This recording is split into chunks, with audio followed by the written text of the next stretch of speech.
بسم اللہ الرحمن الرحیم۔ ناظرین السلام علیکم ورحمۃ اللہ۔ معارف القرآن جلد دوم پیج 489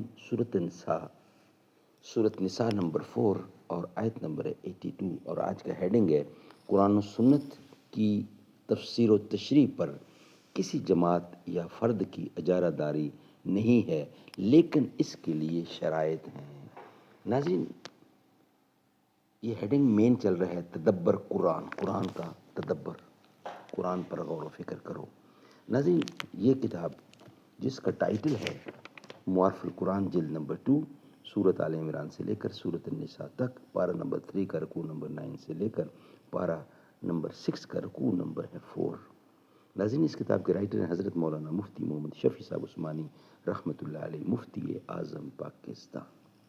نحمده ونصلي على رسوله الكريم، بسم الله الرحمن الرحيم۔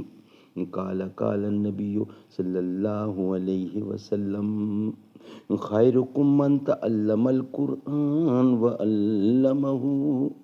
بہترین لوگ وہ ہیں جو خود بھی قرآن پڑھیں، دوسروں کو پڑھائیں، سکھائیں، لکھائیں، سمجھائیں۔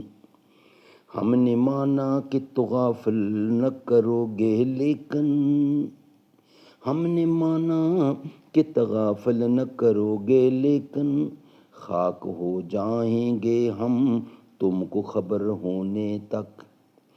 بے خودی بے سبب نہیں غالب، کچھ تو ہے جس کی پردہ داری ہے۔ وہ آئے گھر میں ہمارے خدا کی قدرت، کبھی ہم ان کو کبھی اپنے گھر کو دیکھتے ہیں۔ یا رب تیری رحمت سے مایوس نہیں فانی، لیکن تیری رحمت کی تاخیر کو کیا کہیے۔ ناظرین، ہیڈنگ ہے قرآن و سنت کی تفسیر و تشریح پر کسی جماعت یا فرد کی اجارہ داری نہیں ہے، لیکن اس کے لیے شرائط ہیں۔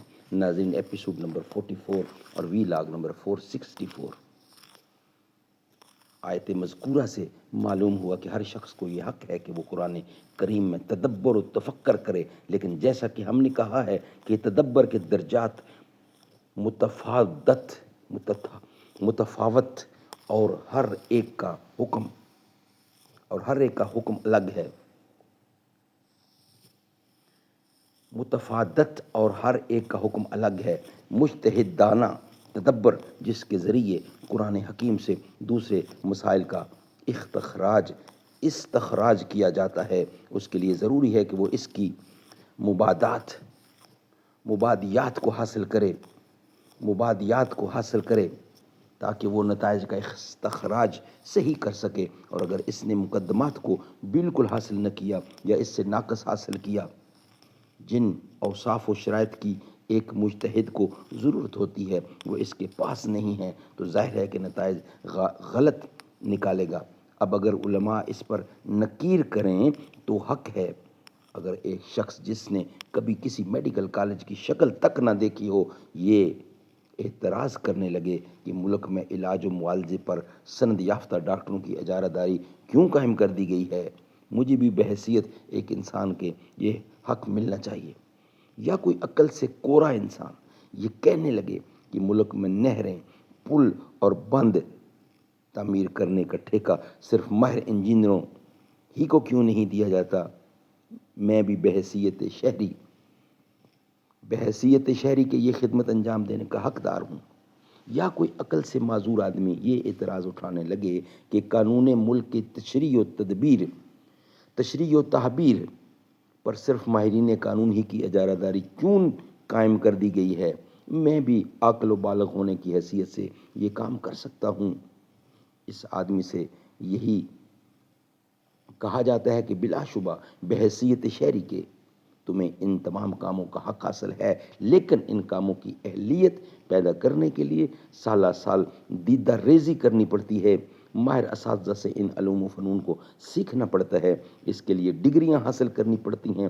پہلے یہ زحمت تو اٹھاؤ، پھر بلا شبہ تم بھی یہ تمام خدمتیں انجام دے سکتے ہو۔ لیکن یہی بات اگر قرآن و سنت کی تشریح تشریح دقیق اور نازک کام کے لیے کہی جائے تو اس پر علماء کی اجارہ داری کے آوازے کسے جاتے ہیں.